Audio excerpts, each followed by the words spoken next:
السلام عليكم ورحمة الله وبركاته. وعليكم السلام. الحمد لله نحمده ونستعينه ونستغفره ونؤمن به ونتوكل عليه ونعوذ بالله من شرور أنفسنا ومن سيئات أعمالنا من يهده الله فلا مضل له ومن يضلله فلا هادي له وأشهد أن لا إله إلا الله وحده لا شريك له وأشهد أن سيدنا وسندنا وحبيبنا ومولانا محمدا عبده ورسوله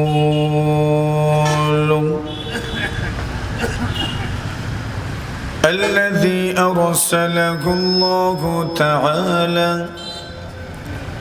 إلى كافة الناس بشيرا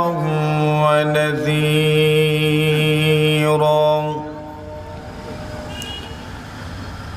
وداعيا إلى الله بإذنه وسراجا منيرا أما بعد فأعوذ بالله من الشيطان الرجيم بسم الله الرحمن الرحيم ألم تر كيف فعل ربك بأصحاب الفيل ألم يجعل كيدهم في تضليل وأرسل عليهم طيرا أبابيل ترميهم بحجارة من سجيل فجعلهم كعصف مأكول آمنت بالله صدق الله مولانا العظيم وبلغنا رسوله النبي الكريم ونحن على ذلك لمن الشاهدين والشاكرين والذاكرين والحمد لله رب العالمين. اللهم صل على محمد وعلى آل محمد كما صليت على إبراهيم وعلى آل إبراهيم إنك حميد مجيد. اللهم بارك على محمد وعلى آل محمد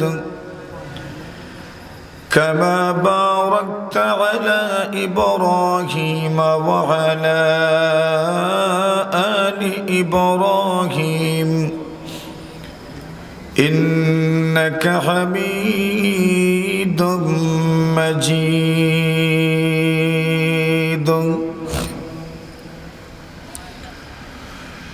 ঐতিহ্যবাহী সংগঠন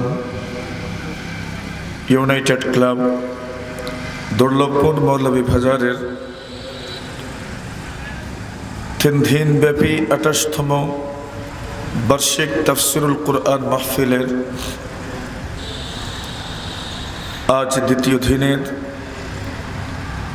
চলমান অধিবেশনের সম্মানিত সভাপতি মুআজ্জাজ মুকাররম হযরত উলামায়ে কেরাম, মুরব্বিয়ান সাহেবান, যুবক ভাইয়েরা, প্রিয় ছাত্র বন্ধুগণ, পর্দানিশীন অত্যন্ত শ্রদ্ধেয় সম্মানিত মা ও বোনেরা,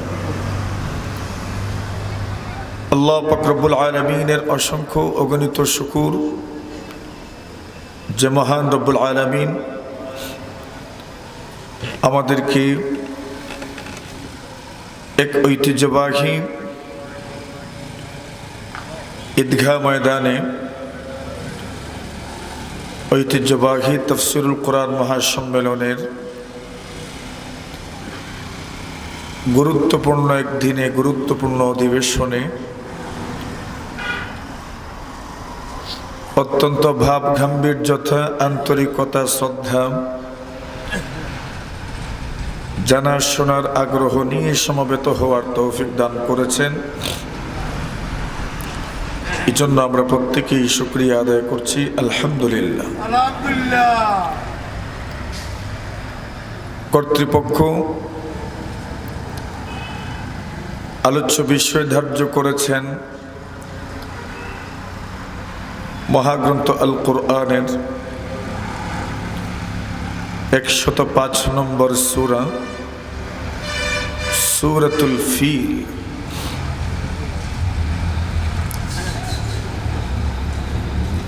আরবিতে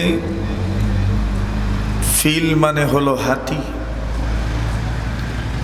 এই সূরার মধ্যে আল্লাহ তাআলা আসহাবুল ফিল, হস্তি বাহিনীর ঘটনা এবং তাদের পরিণতি উল্লেখ করেছেন। মূলত এই সূরা মহানবী হযরত মুহাম্মদুর রাসূলুল্লাহ সাল্লাল্লাহু আলাইহি ওয়াসাল্লামের মুজিজারই এক অংশ। পৃথিবীর ইতিহাসে সর্বপ্রথম ঘর হচ্ছে কাবা। ইন্না আউওয়ালা বাইতিন ওয়ুদিআ লিন-নাসি লাল্লাযী বিবাক্কাতা মুবারাকান ওয়া হুদাল লিল আলামিন। পৃথিবীর ইতিহাসে সর্বপ্রথম নির্মিত ঘর হচ্ছে কোনটা? কাবা শরীফ। আবু যর গিফারি রাদিয়াল্লাহু তাআলা আনহু হাদিস বর্ণনা করেন, আমি একদিন নবী আকরাম সাল্লাল্লাহু আলাইহি ওয়াসাল্লামকে জিজ্ঞাসা করলাম, ইয়া রাসূলুল্লাহ, আল্লাহর জমিনে নির্মিত সর্বপ্রথম ঘর কোনটা? নবীজি জবাব দিলেন, আল মসজিদুল হারাম।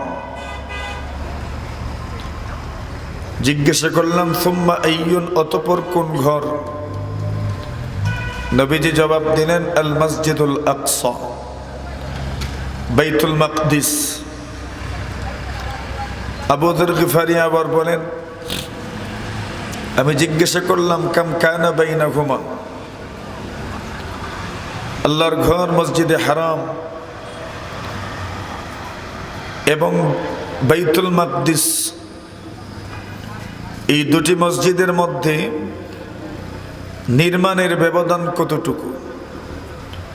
নবীজি জবাব দিলেন, 40 সানা, 40 বছর। তো পৃথিবীর প্রথম ঘর হচ্ছে কাবা। আল্লাহ বলছেন, এই ঘর বরকতময় এবং সারা পৃথিবীর মানুষের জন্য হিদায়াতের সবচেয়ে বড় মার্কাজ, যেখানে আল্লাহর নূরের তাজাল্লি সবসময় পড়ে।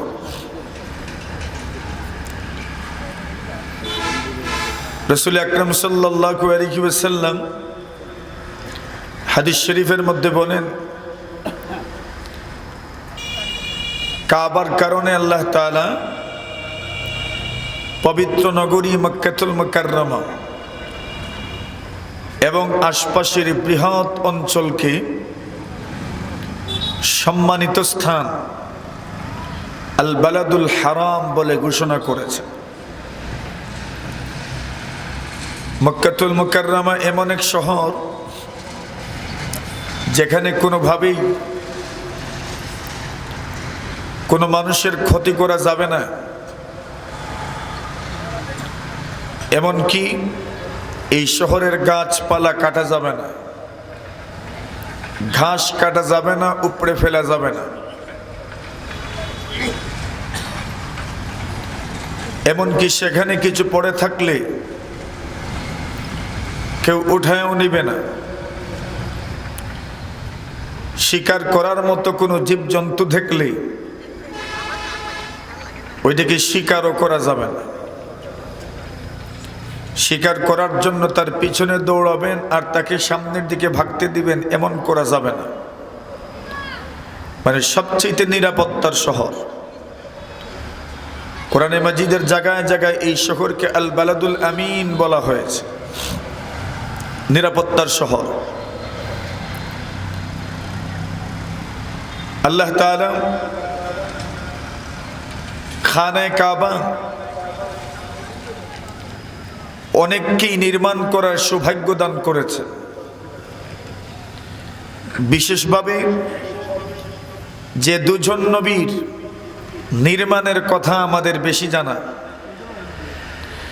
এর মধ্যে একজন হচ্ছেন সাইয়্যিদুনা ইব্রাহিম আলা নবিয়িনা আলাইহিস সালাতু ওয়াস সালাম, আর আরেকজন হচ্ছেন হযরত ইসমাঈল আলাইহিস সালাতু ওয়াস সালাম। খানায়ে কাবায় ওনাদের নির্মাণের সময় ব্যবহৃত অনেক জিনিস এখনো বিদ্যমান। এক স্থানের নাম আছে মাকামে ইব্রাহিম। আল্লাহ বলছেন ওয়াত্তাখিযু মিন মাকামে ইব্রাহিম মুসাল্লা, মাকামে ইব্রাহিমে তোমরা নামাজ পড়ো। তো আল্লাহর ঘরের তাওয়াফ করা হজ এবং উমরাকারী যারা, তাদের জন্য জরুরি। পাশেই দুটি পাহাড় আছে, একটা পাহাড়ের নাম সাফা পাহাড়, আরেকটা পাহাড়ের নাম মারওয়া পাহাড়। এই দুই পাহাড়ের মধ্যখানে দৌড়ানো, এটাও হজ এবং উমরার গুরুত্বপূর্ণ আমল। পৃথিবীর ইতিহাসে রাসূল আকরাম সাল্লাল্লাহু আলাইহি ওয়াসাল্লাম, ওনার বংশের মানুষ কুরাইশ বংশ খানায়ে কাবা নির্মাণ করেছে। রাসূলুল্লাহ খানায়ে কাবা পুনর্নির্মাণ করার ইচ্ছা পোষণ করেছিলেন, ব্যক্ত করেছিলেন, কিন্তু উনি করেন নাই। এর পরবর্তীতে রাসূল আকরাম সাল্লাল্লাহু আলাইহি ওয়াসাল্লামের সাহাবীদের মধ্য থেকে এবং এর পরবর্তী যুগের অনেকেই খানায়ে কাবার সংস্কার করেছেন বা সংস্কার করার চেষ্টা করেছেন। দুনিয়ার ইতিহাস, কোন জাতি যদি উন্নতি লাভ করে, কখনো কখনো এই জাতির শাসকবর্গ জালিমের ভূমিকায় অবতীর্ণ হয়। পৃথিবীর ইতিহাসে এমন এক জালিম বাদশার নাম আপনাদের জানা আছে, যার নাম হলো বাদশাহ ইউসুফ যু নওয়াজ। নবী আকরাম সাল্লাল্লাহু আলাইহি ওয়াসাল্লামের জন্মের প্রায় 40 বছর আগে শুধুমাত্র খালিস তাওহীদবাদী খ্রিস্টান হওয়ার কারণে একদিনে পরিখা খনন করে, গর্ত খনন করে 70,000 মুসলমানকে শহীদ করেছিল। কতজন? 70,000। এই 70,000 মানুষকে শহীদ করেছিল যে বাদশা, সেই বাদশার নাম আপনারা জানেন ইউসুফ যু নওয়াজ। সূরাতুল বুরুজের মধ্যে আল্লাহ তাআলা আসহাবুল উখদুদ নামে তাদের ঘটনা উল্লেখ করেছে। পরীক্ষাওয়ালাদের কথা, যারা গর্ত খনন করে খালিস তৌহিদবাদী মুসলমানদেরকে এই গরম উত্তপ্ত আগুনের মধ্যে নিক্ষেপ করে শহীদ করেছিল। সেখান থেকে কোনো মতে একজন ব্যক্তি জানে বেঁচে পলায়ন করেছিল। ওই ব্যক্তি সেই সময়ের সুপার পাওয়ার রোমান সম্রাটের কাছে নালিশ করলেন যে ইয়ামানে ইউসুফ জুনাওয়াস একই দিনে একটা গর্তের ভিতরে প্রায় ৭০,০০০ মুসলমানকে শহীদ করেছে। আপনি তাদের বিরুদ্ধে অ্যাকশনে যান। রোম সম্রাট কায়সার ওই সময় হাবশার বাদশাহ নাজ্জাশীর মাধ্যমে ইয়ামানের বাদশাহ ইউসুফ জুনাওয়াস এবং তার সৈন্যদলের বিরুদ্ধে অভিযান পরিচালনার আদেশ করেন। বাদশাহ নাজ্জাশীর আদেশক্রমে দুইজন সেনাপতি, একজনের নাম আরিয়াত আর আরেকজনের নাম আব্রাহা, এই দুইজন ইয়ামানের ক্ষমতাসীন বাদশাহ ইউসুফ জুনাওয়াস এবং তার সৈন্যদলের বিরুদ্ধে যুদ্ধে আসেন। যুদ্ধের ফলাফল আরিয়াত এবং আব্রাহার পক্ষে গেল। বাদশাহ ইউসুফ জুনাওয়াস সাগরে পড়ে আত্মহত্যা করেছেন।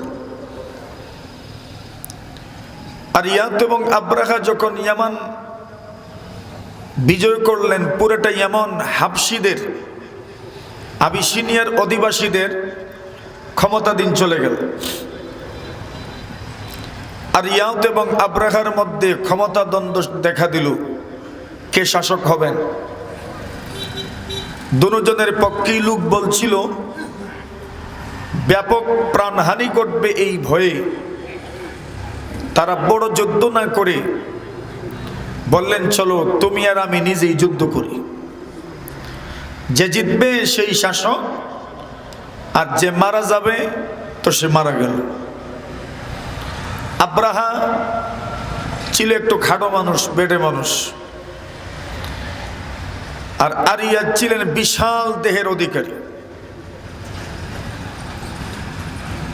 আক্রমণের পরে আক্রমণ হলো, আব্রাহা বাদশার নাকও কাটলো, মুখও কাটলো। আরবি ভাষায় যাদের নাক কাটা থাকে তাদেরকে আল আশরাম বলে। এজন্য আব্রাহা বাদশার এক গুণ হলো আব্রাহা আল আশরাম, নাক কাটা আব্রাহা। কি জাত আব্রাহা?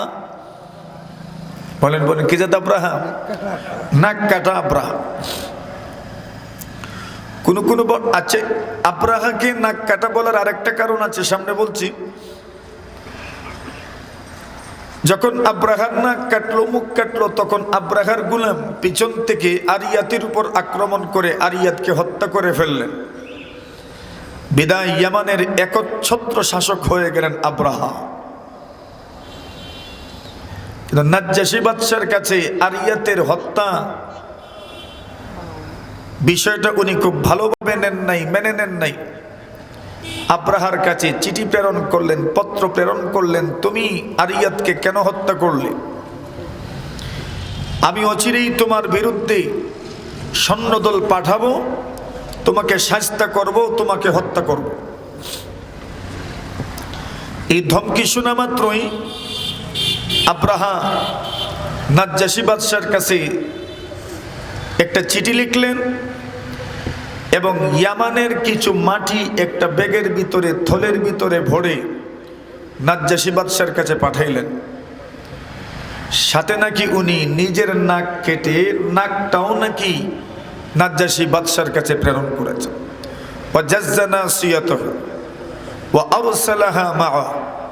নিজে নিজের নাক কর্তন করে নাকটা নাজ্জাশী বাদশার কাছে প্রেরণ করেছেন।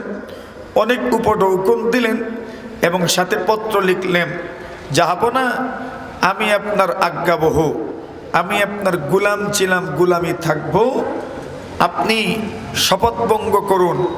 বাদশাহ আশ্চর্য হলেন, আমার কাছে নাক কেটে প্রেরণ করেছে, কি পরিমাণ আনুগত্য মেনে নিয়েছে। বাদশাহ খুশি হলেন এবং আবরাহাকেই ইয়ামানের শাসন ক্ষমতায় উনি বহাল রাখলেন। তবেই ইয়ামানের শাসন ক্ষমতায় আবরাহার নাম যুক্ত হইল। আবরাহা বাদশার সাথে সাথে আরেকটা চিঠি প্রেরণ করলেন, বাদশাহ জাহাপনা, আপনি আমার উপর নারাজ হয়েছেন, আমি আপনাকে খুশি করার জন্য ইয়ামানের রাজধানী সানআয় এমন এক প্রাসাদ নির্মাণ করব, গির্জা নির্মাণ করব, পৃথিবীর মধ্যে এমন প্রাসাদ, এমন অট্টালিকা, এমন গির্জা আর কোথাও পাওয়া যাবে না, আপনি দেখলে আপনি খুশি হয়ে যাবেন। আবরাহা বাদশাহ কথা মতো ইয়ামানের সানআয় একটা রাজপ্রাসাদ নির্মাণ করলেন, অট্টালিকা নির্মাণ করলেন। এত উঁচু প্রাসাদ ছিল যে এই প্রাসাদের দিকে তাকাতে গেলে মাথার টুপি পড়ে যেত। এজন্য আরবের মানুষ ওই প্রাসাদকে আল কুল্লাইস বলতো। এত উঁচু পাহাড়, প্রাসাদ, এত বিশাল প্রাসাদ নির্মাণ করার পরে আবরাহার মনে মনে এক চিন্তা জাগ্রত হল। লোকজন, আরবের মানুষ খানায় কাবার চতুর্দিকে তাওয়াফ করে, বিশ্বের বিভিন্ন প্রান্ত থেকে লোকজন আসে, আর আল্লাহর ঘর এটা নাকি খানায় কাবা, এটার চতুর্দিকে তাওয়াফ করে। আবরাহা সিদ্ধান্ত নিলেন, আরবের মানুষকে আমি দাওয়াত করব, এরা যেন ইয়ামানের সানআয় আমার নির্মিত রাজপ্রাসাদে যেন তাওয়াফের কার্যক্রম তারা শুরু করে। নাউজুবিল্লাহ বলেন।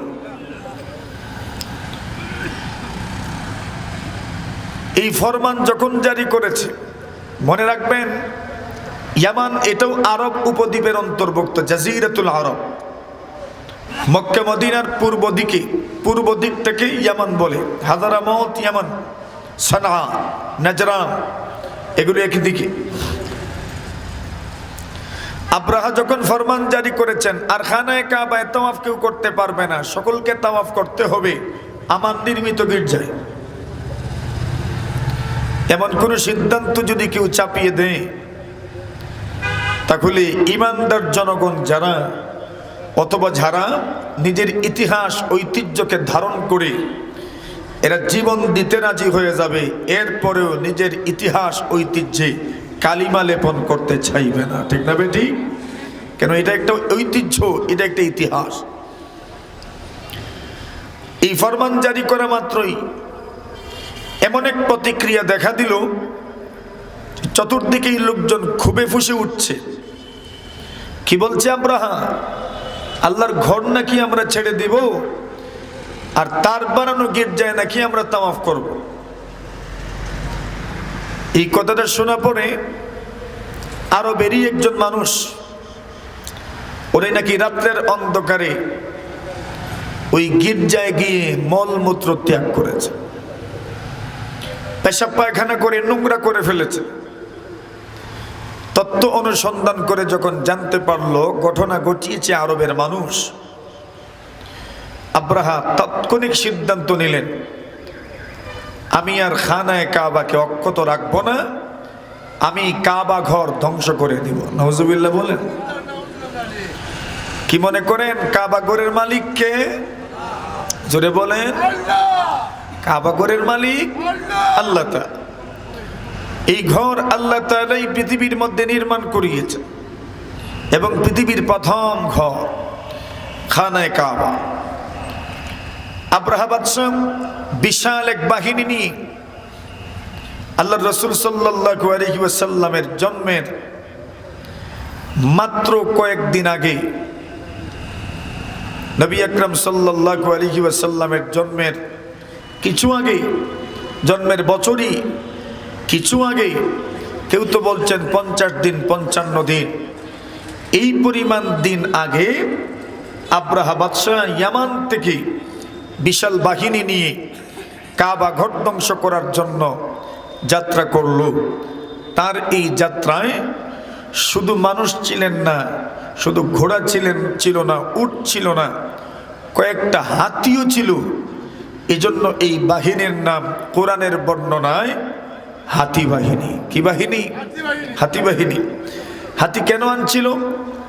বাচ্চার উদ্দেশ্য ছিল খানায় কাবার বিভিন্ন দিকে লোহা লাগিয়ে, হুক লাগিয়ে হাতিগুলোকে ডাকানো হবে, হাঁকানো হবে, আর এরা খানায় কাবাকে উপড়ে ফেলবে, টেনে টেনে তারা নিয়ে আসবে। এটাই ছিল মূল টার্গেট। এর মধ্যে একটা হাতির নাম ছিল মাহমুদ। কতটা হাতি ছিল তা আমাদের আলোচনার ব্যাপার না, বিষয় না। হাতি নিয়ে গিয়েছিল, এই জন্য এই বাহিনীর নাম হলো আসহাবুল ফিল। আল্লাহ বলছেন, আলম তারা কাইফা ফাআলা রাব্বুকা বিআসহাবিল ফিল। আল্লাহ বলেন, নবীজি গো, আপনি কি শোনেননি আল্লাহ তাআলা হস্তি বাহিনীর সাথে কিরূপ আচরণ করেছিলেন? অগণবীজি, আপনি কি খবর পাওনি হাতি বাহিনীর সাথে আল্লাহ কেমন আচরণ করেছিলেন? অগণবীজি, আপনি কি জানেন নাই হাতি বাহিনীর সাথে আল্লাহ কেমন আচরণ করেছিলেন? ওই হাতি বাহিনীর সাথে আল্লাহ কেমন আচরণ করেছিলেন আপনি কি জানেন না? এখন আচরণ কি করেছিলেন আল্লাহ রাব্বুল আলামিন এরপরে বলছেন। এখানে একটা ছোট্ট প্রশ্ন থাকতে পারে, কাবাগর ধ্বংস করার জন্য তারা এত দূর ইয়ামান থেকে মক্কার ভূমিতে পৌঁছে গেল, প্রতিমধ্যে কোনো মানুষ কি প্রতিরোধ গড়ে তুলল না? স্বাভাবিকভাবেই এমন একটা প্রশ্ন জাগতে পারে। কোন জাতির ঐতিহ্যবাহী স্থাপনা কেউ ধ্বংস করবে? আল্লাহ রাসূল সাল্লাল্লাহু আলাইহি ওয়াসাল্লামের এক হাদিস মধ্যখানে শুনেন, নবীজি বলছেন, কোন মানুষ যদি, কোন জাতি যদি আল্লাহ তাআলার সাথে কৃত ওয়াদা মানে না, ভঙ্গ করে, প্রতিশ্রুতি যদি ভঙ্গ করে, প্রতিজ্ঞা যদি ভঙ্গ করে, ওয়ালাম ইয়ানকুদু আহদাল্লাহ ওয়া আহদা রাসূলি ইল্লা সাল্লাল্লাহু আলাইহিম আদুওয়াম মিন গায়রিহিম ফাআখাযু বা'দা মা ফি আইদিহিম। কোন জাতি যদি আল্লাহর সাথে কৃত ওয়াদা ভঙ্গ করে, নবীজির সাথে কৃত ওয়াদা ভঙ্গ করে, আল্লাহ বলছেন তাদের শাস্তি হলো আল্লাহ বিজাতীয়দেরকে তাদের উপর লেলিয়ে দিবেন, আর ওই বিজাতীয়রা তাদের ঐতিহ্যবাহী স্থাপনাগুলো ধ্বংস করবে, নিজের দখলে নিয়ে যাবে। ওই সময় এমনটাই হয়েছিল, বর্তমান দুনিয়াতেও এমনটা হয়েছে। মুসলিম জাতি রবের সাথে তাদের কৃত ওয়াদা, নবীর সাথে তাদের কৃত ওয়াদা যখন পূর্ণ করে না, আল্লাহ তাআলা বাইতুল মাকদিসের মতো পবিত্র ভূখণ্ড আর স্থাপনা আল্লাহ মুসলমানদের থেকে বেদখল করে দেন। কথা বলেন ঠিক কিনা? কেন? আল্লাহ নবীর সাথে কৃত ওয়াদা যখন আমরা পূরণ করি না, এমন কিছু ঘটবে। কেন? এই সমাজে আমরা অনেক মানুষই সুশীল, আমরা বা সুশীল সমাজ, কিন্তু ইসলাম প্রতিষ্ঠিত করার জন্য যা দরকার, এই হিম্মত, এই আগ্রহ, এই জোশ, এমন অনেক কিছু আমাদের মধ্যে বিদ্যমান নাই, যা থাকার দরকার ছিল। আব্রাহা বাদশাহ হস্তি বাহিনী নিয়ে আসছেন, প্রতিমধ্যে ইয়ামানের ক্ষমতাচ্যুত শাসক পরিবারের রাজবংশের একজন মানুষ জুনাফার, উনি মক্কার মানুষকে নিয়ে প্রতিরোধ গড়ে তুলেছিলেন, কিন্তু উনি পরাজিত হয়েছেন। জুনাফার বন্দী হলেন, ওনাকে বন্দী অবস্থায় আব্রাহা হত্যা করলেন না, সাথে করে নিয়ে আসলেন। প্রতিমধ্যে হাসাম গোত্রের কিছু মানুষ, ওনারাও প্রতিরোধ গড়ে তুললেন, কিন্তু ওনারাও পরাজিত হলেন। ওনাদের লিডার যারা, ওনাকেও বন্দী অবস্থায় খানায় কাবার দিকে নিয়ে আসা হলো, যাতে করে উনি পথ প্রদর্শন করতে পারেন। এতটুকু প্রতিরোধ গড়ে উঠেছিল, কিন্তু কেউ সফল হতে পারেন নাই, কামিয়াব হতে পারেন নাই। মক্কার কিছু দূরে, খানায় কাবা থেকে কিছু দূরে এক জায়গায় আব্রাহা বাদশাহ তার বাহিনী নিয়ে অবস্থান করলেন, যাত্রা বিরতি করলেন, এবং আব্রাহার বাহিনী মক্কাতুল মুকাররমার বাসিন্দাদের উট, ছাগল, বকরি, দুম্বা এগুলো তারা লুটপাট শুরু করলো, জীবজন্তু আব্রাহার লোকজন লুট করলো।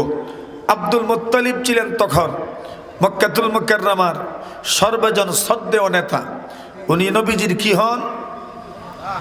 মাশাআল্লাহ, নবীজির কি হন তো জানেনই তো, নবীজির কি দাদা।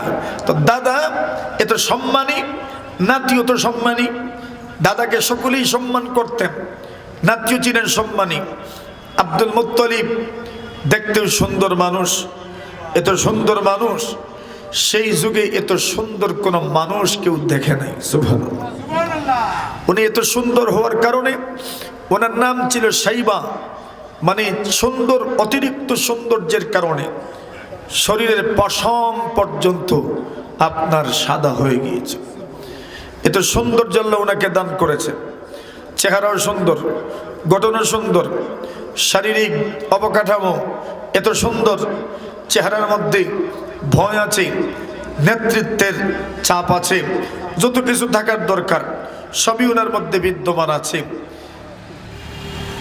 আব্রাহা বাদশাহ বাহকের মাধ্যমে মক্কার লোকজনের কাছে সংবাদ প্রেরণ করলেন, বিশেষ করে আব্দুল মুত্তালিবের কাছে সংবাদ পাঠালেন, বলেন যাও মক্কার লিডারকে বলে এসো আমি এসেছি কাবাঘর ধ্বংস করার জন্য।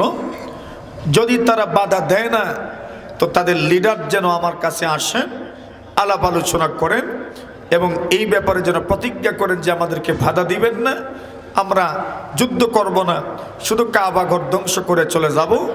যদি আসেন না তাহলে বোঝা যাবে ওনারা বাধা দিবেন, আমরা নির্বিচারে যে কোনো ধরনের আমরা রক্তক্ষয়ী সংঘর্ষ আমরা সব কিছু মেনে নিব, সংঘর্ষে আমরা জড়াবো, আমরা হত্যা করব, যে কোনো কিছু, যে কোনো মূল্যে, যে কোনো কিছুর বিনিময়ে আমরা কাবাঘর ধ্বংস করব। স্পর্ধা তো কম না, কথা বলি ঠিক না বেটি? আব্দুল মুত্তালিব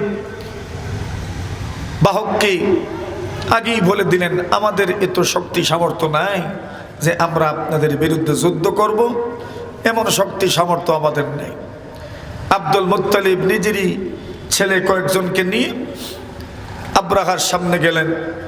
আব্রাহা ছিলেন আসনের মধ্যে বসা।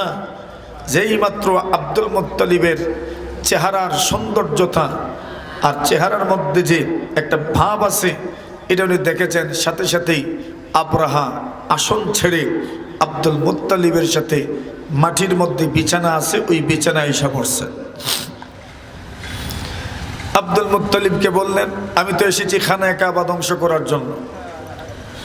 আব্দুল মুত্তালিব বলেন ভাই আমরা আপনাকে বাধা দিচ্ছি না, আমরা এই ব্যাপারে কথা বলছি না, আমার কিছু উট ছাগল আপনার লোকজন নিয়ে গেছে, আমার এগুলো আপনি ফেরত দেন।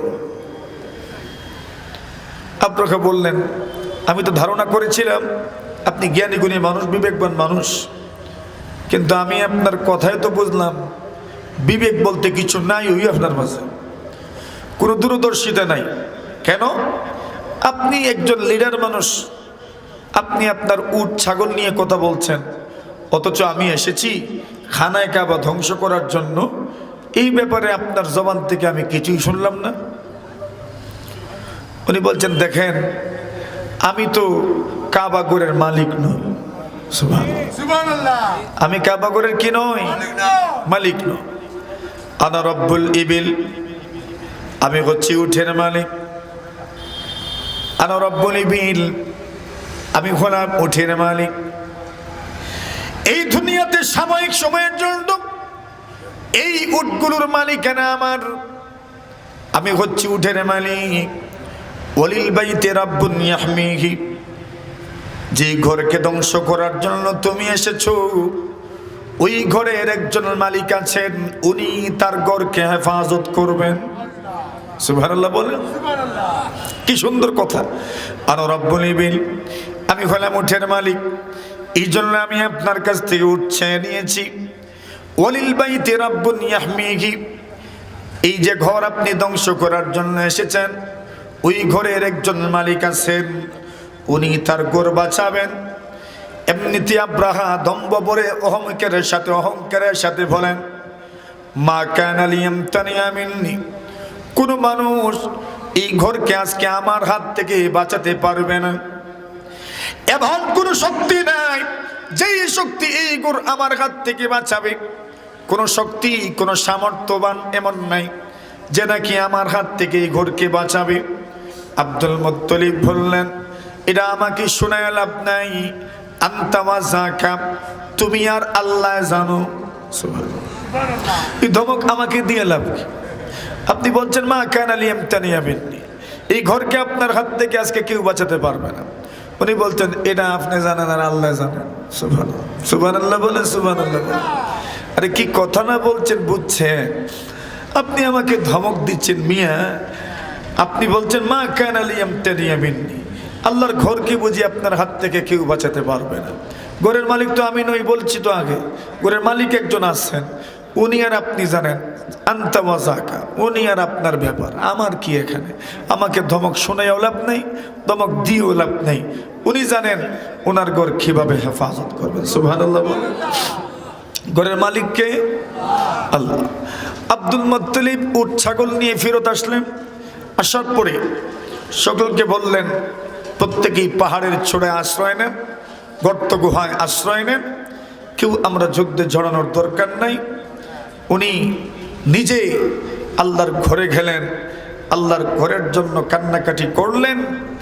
আল্লাহর বান্দা আব্দুল মুত্তালিব উনিও তাওহীদবাদী মানুষ ছিলেন, মুশরিক ছিলেন না। নবীর উপরের বংশের কোন মানুষ মুশরিক ছিলেন না। সুবহানাল্লাহ, সবাই তাওহীদবাদী ছিল। আব্দুল মুত্তালিব আল্লাহর কাছে দোয়া করলেন, রব্বুল আলামিন, আমি আপনি ছাড়া অন্য কারো কাছে আপনার ঘরের ব্যাপারে কোনো আশা করি না। ইয়া রাব্বি লা আরজু মিনহুম সিওয়াকা, ইয়া রাব্বি ফামনা মিনহুম হিমাকা। আব্দুল মুত্তালিব বললেন, আল্লাহ, আপনার ঘরের ব্যাপারে এই পৃথিবীর কোনো মানুষের কাছে আমি সাহায্য চাই না, কোনো কিছু আশাও করি না। রব্বুল আলামিন, মেহেরবানি করে আপনি আপনার ঘরকে হেফাজত করেন। ওগো মাওলা, যে মানুষগুলো আপনার দুশমন, তারাই তো আপনার ঘরের দুশমন। ইন্না আদুওয়াল বাইতি মান আদাকা ফামনাহুম আইয়ুখাররিবু কিরাকা। আব্দুল মুত্তালিব বললেন, আল্লাহ, ইন্না আদুওয়াল বাইতি মান আদাকা, আপনার ঘরের দুশমন কে হবে? যে আপনার দুশমন, সেই তো আপনার ঘরের দুশমন। যে ব্যক্তি আপনার ঘরের সঙ্গে দুশ্মনী করবে, সে তো মূলত আপনার সঙ্গে দুশ্মনী করল। ওগো মালিক, মূলত যার দুশ্মনী আছে আপনার সঙ্গে যে শত্রুতা পোষণ করে, সে তো আপনার ঘরের সঙ্গে শত্রুতা করবে। যে আপনাকে পছন্দ করে না, সেই ব্যক্তি তো আপনার ঘরকে ভেঙে দেওয়ার চেষ্টা করবে, সেই তো আপনার ঘর ধ্বংস করার চেষ্টা করবে। ইন্না আদুওয়াল বাইতি মান আদাকা, যারা আপনার দুশমন, তারাই তো আপনার ঘরের দুশমন। ফামনাহুম আইয়ুখাররিবু কিরাকা। আয় আল্লাহ, আপনার এই জনপদ, এই সংরক্ষিত জনপদ, যে জনপদকে আপনি সম্মান দিয়েছেন, এই জনপদ এরা ধ্বংস করতে এসেছে, আপনি মেহেরবানি করে এই জনপদটাকে হেফাজত করেন। এই কথা বলেন আব্দুল মুত্তালিব নিজের সঙ্গী সাথীদেরকে নিয়ে আল্লাহর পয়গম্বর বিশ্ব নবীজি সাল্লাল্লাহু আলাইহি ওয়াসাল্লাম যেই গুহার মধ্যে আল্লাহর পয়গম্বর ধ্যানমগ্ন ছিলেন, সেই গুহার নাম হচ্ছে গারে হেরা। এই পৃথিবীর মানুষ যখন হজ উমরায় যায়, গারে হেরা পর্বতেও একবার যাওয়ার চেষ্টা করে, কি পরিমাণ উঁচু জায়গা, উঠা যায় না, এত কষ্ট। আব্দুল মুত্তালিব সেই হেরা পর্বতে, হেরা গুহায় গেলেন, এবং হেরা গুহায়, ওই গুহার মধ্যে উনি আল্লাহর বান্দা ঢুকলেন, আল্লাহর কাছে দোয়া মোনাজাত করতে লাগলেন। আল্লাহর ঘরকে তারা কিভাবে ধ্বংস করে এটা দেখার জন্য চোখের পানি ফেলেন, আর কাবার দিকে চেয়ে দেখেন। আল্লাহর নবীজি সাল্লাল্লাহু আলাইহি ওয়াসাল্লাম উনিও নবী হওয়ার আগে আল্লাহর ধ্যানমগ্ন হওয়ার জন্য হেরা গুহাকে উনি বাছাই করেছিলেন। কেন হেরা গুহা থেকে সরাসরি কাবা দেখা যায়। সুবহানাল্লাহ।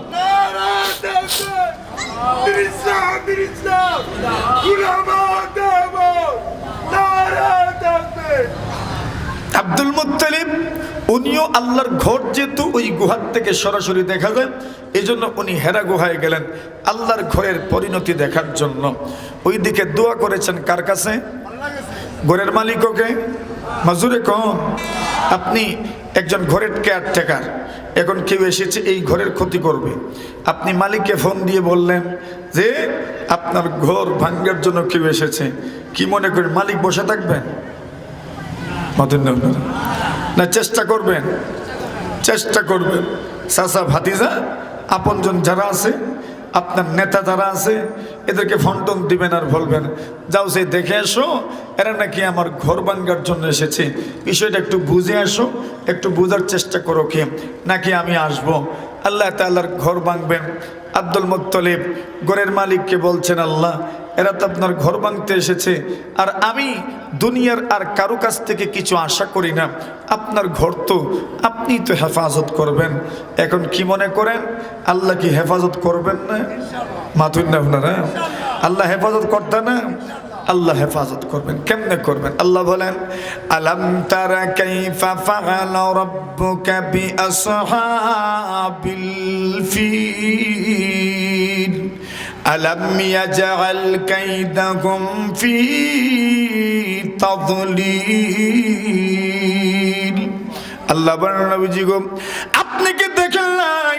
আলাম তারা, আপনি কি দেখেন নাই? আপনি কি দেখেন নাই? আসলে তো রাসূল দেখেন নাই, মানে বুঝাচ্ছেন আল্লাহ আপনি কি শুনেন নাই। আব্দুল্লাহ ইবনে আব্বাস বলেন, আলাম তারা অর্থ হলো আলাম তাসমা, আপনি কি শুনেন নাই, অথবা আল্লাহ বলছেন আলাম তুখবার, আপনি কি সংবাদ পান নাই, অথবা আল্লাহ বলছেন আলাম তালাম, আপনি কি জানেন নাই। এই বিষয়টা তো সবার কাছে পরিচিত, সবার কাছে প্রসিদ্ধ ছিল।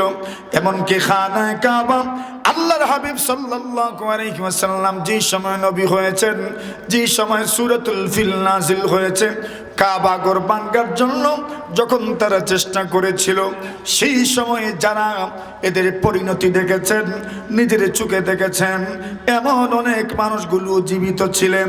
সেই জীবিত মানুষগুলোর সামনে যখন নবীজি সূরাতুল ফিল তিলাওয়াত করে শুনিয়েছেন, সবাই বিশ্বাস করেছে ঘটনা তো এমনই ঘটেছিল। সবাই আশ্চর্য হয়ে গেলেন, মুহাম্মদ তো ইতিহাসও জানেন না, মুহাম্মদ তো নিরক্ষর মানুষ, অক্ষর জ্ঞানও তো ওনার নাই, কিছু পড়বেন ইতিহাস পড়বেন এমন কোনো ব্যবস্থাও তো ওনার নাই। উনি ইতিহাস পড়বেন, ভাষা জ্ঞান তো তেমন ছিল না, অক্ষরের জ্ঞান তো তেমন ছিল না, তবে উনি পড়বেন কেমনে? না পড়ে থাকলে কেমনে জানলেন? হস্তি বাহিনীকে আল্লাহ ধ্বংস করে দিয়েছেন, ছুটু ছুটু যাকে যাকে পরিন্দারে এসেছে, ওই পাখি পরিন্দাদের মাধ্যমে আল্লাহ তাদেরকে ধ্বংস করে দিলেন। মুহাম্মদ কেমনে জানলেন? সবার সামনে মহান আল্লাহ আল্লাহর পয়গম্বরের নবুয়তের বিষয়টাও ক্লিয়ার করে দিলেন। মুহাম্মদ এমনিতে জানেন নাই, যিনি ধ্বংস করেছেন হস্তি বাহিনীকে, সেই মহান আল্লাহ মুহাম্মদকে জানিয়ে দিয়েছেন। সুবহানাল্লাহ। সাথে সাথে এটাও প্রকাশ পেল যে মুহাম্মদ এই বিষয়টা জানলেন কেমনে? নিশ্চয় মুহাম্মদের একটা যোগাযোগ আছে আল্লাহর সাথে। সুবহানাল্লাহ জুড়ে বলেন। নবী আকরাম সাল্লাল্লাহু আলাইহি ওয়াসাল্লাম বলেন, আল্লাহ তাআলা আমাকে জিজ্ঞাসা করছেন আপনি কি শুনেন নাই? এই ব্যাপারটা যদিও প্রশ্নবোধক, প্রশ্নের আকারে আল্লাহ জিজ্ঞাসা করছেন, কিন্তু আসলে এর উদ্দেশ্য হচ্ছে নিশ্চিত বোঝানো যে বিষয়টা ঘটেছে, যেই ব্যাপার সবার শোনার ব্যাপার, সবাই যেই বিষয়টা শুনে থাকে, এই ব্যাপারটা সম্পর্কে অবশ্যই দেখার মতো হয়ে যায়। শুনতে শুনতে কোনো কোনো বিষয় দেখার মতোই হয়ে যায়, শুনতে শুনতে কোনো কোনো সংবাদ দেখার মতোই হয়ে যায়। এই বিষয়টা এত প্রসিদ্ধ ছিল, ইতিহাসের পাতায় সংরক্ষিত ছিল, সবার কাছে ব্যাপারটা এত প্রসিদ্ধ ছিল যেন এখন হয়ে গেছে দেখার মতো। ওই আল্লাহ জিজ্ঞাসা করছেন আলাম তারা, আপনি কি দেখেন নাই? অথবা কখনো কখনো আল্লাহ পরওয়ারদিগারে আলাম, এই কেমন বাক্যরীতি, এমন স্থানে ব্যবহার করেন মানুষের আগ্রহ সৃষ্টি করার জন্য, বিষয়টা সম্পর্কে আগ্রহ সৃষ্টি করার জন্য এমন বাক্যরীতি আল্লাহ তাআলা প্রয়োগ করেন। আলাম তারা, আপনি কি দেখেন নাই? আলাম তারা, অন্যান্য নবীদের ব্যাপারে আল্লাহ বলছেন, অন্যান্য ঘটনার ব্যাপারে আল্লাহ বলছেন আলাম তারা ইলাল্লাযীনা, আপনি কি দেখেন নাই ওই মানুষগুলোর ব্যাপারে যারা ভয় করেছিল, এদেরকে কি আপনি দেখেন নাই? মানে এদের ব্যাপারে কি আপনি শুনেন নাই? ঘটনা তো প্রসিদ্ধ। আল্লাহ কি বলছেন? আলাম ইয়াজআল কাইদাকুম ফি তাদলিল, আল্লাহ তো তাদের চক্রান্তকে ব্যর্থ করে দিয়েছেন। সুবহানাল্লাহ। আল্লাহ তাদের চক্রান্ত কি করেছেন? ব্যর্থ করে দিয়েছেন। আল্লাহ তাআলা তাদের ষড়যন্ত্রকে নস্যাৎ করে দিয়েছেন। তাদের ষড়যন্ত্র আলোর মুখ দেখেনি, সফলতার মুখ দেখেনি, চক্রান্ত মাকড়সার জালের মতো ছিন্ন ভিন্ন হয়ে গেছে। তাদের চক্রান্ত কোনো কাজ আসেনি, তাদের চক্রান্ত কোনো কাজ দেয়নি। এমনকি আব্রাহা বাদশাহ যখন আব্দুল মুত্তালিবের কথা শুনলেন, আমি হচ্ছি উটের মালিক, ওলিল বাইতে রব্বুন ইয়াহমিহি, আল্লাহর ঘরের মালিক তো আল্লাহ, উনি হেফাজত করবেন। আব্রাহা রাগান্বিত হলেন, ক্রোধান্বিত হলেন। উনি আল্লাহর ঘর ধ্বংস করার জন্য হাতিকে ঢাকানো শুরু করলেন সামনের দিকে। কিন্তু হাতির নিয়ন্ত্রণ কার হাতে? জোরে কম, কার হাতে? আল্লাহর হাতে। নবী আকরাম সাল্লাল্লাহু আলাইহি ওয়াসাল্লাম হুদাইবিয়াতে অবস্থান করছেন। হাদিস শরীফের মধ্যেও এই ঘটনার কিছু উল্লেখ এসেছে ইশারা ইঙ্গিতের মাধ্যমে। আল্লাহ রাসূল যখন হুদাইবিয়ায় অবস্থান করছেন, নবীজির উটটা বসে গেল, উট আর দাঁড়ায় না। কেন? সামনে যাওয়া, আল্লাহর রাসূল আরো সামনে যাবেন, এটা আল্লাহর ইচ্ছা নয়। এখানে সন্ধি হবে, এখানে কিছু একটা হবে, কিছু একটা ঘটবে, এটা কার জানা আছে? আল্লাহর জানা আছে। নবীজি উটটাকে বারবার উঠাইতে চান। আল্লাহ রাসূল উমরা করার জন্য এসেছেন, হুদাইবিয়াতে এসে উট বসছে যে বসছে, আর দাঁড়ায় না, আর দাঁড়ায় না। নবীজি বললেন হাবাসাহা হাবিসুল ফিল, হাবাসাহা হাবিসুল ফিল, হস্তি বাহিনীকে যেই আল্লাহ কাবাগর ধ্বংস করার থেকে রুখে দিয়েছিলেন, সেই আল্লাহ তাআলাই আমার উটনিটাকেও রুখে দিয়েছে। হাবাসাহা হাবিসুল ফিল, হস্তি বাহিনীকে যিনি রুখে দিয়েছেন, সেই আল্লাহই আমার উটনিকেও রুখে দিয়েছেন। উটনি আর দাঁড়াবে না, মানে সিদ্ধান্ত পেয়ে গেছি এই বছর উমরা হবে না। মক্কায় ঢুকতে আমাকে বাধা দেওয়া হচ্ছে, এই বছর উমরা হবে না।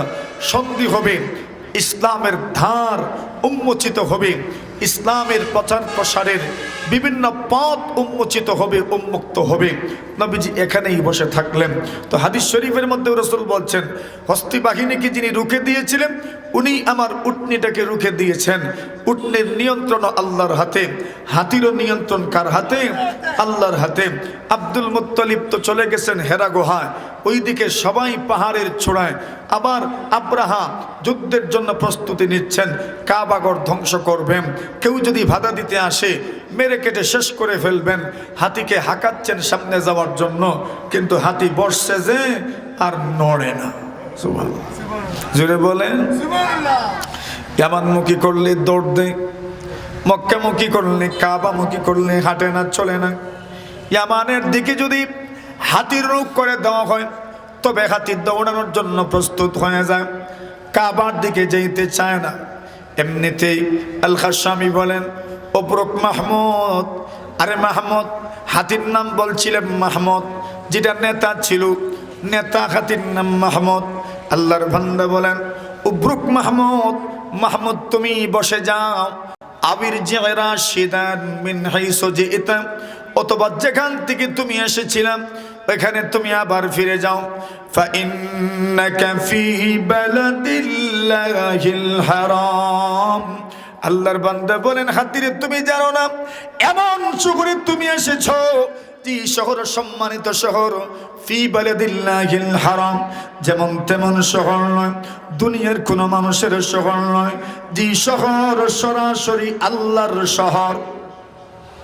সুবহানাল্লাহ বলেন। শহর কার শহর? ফাইন্নাকা ফি বালাদিল্লাহিল হারাম, ওই শহরটা হচ্ছে আল্লাহর শহর, যে শহরটাকে আল্লাহ নিজে সম্মান দিয়েছেন, সম্মানিত করেছেন।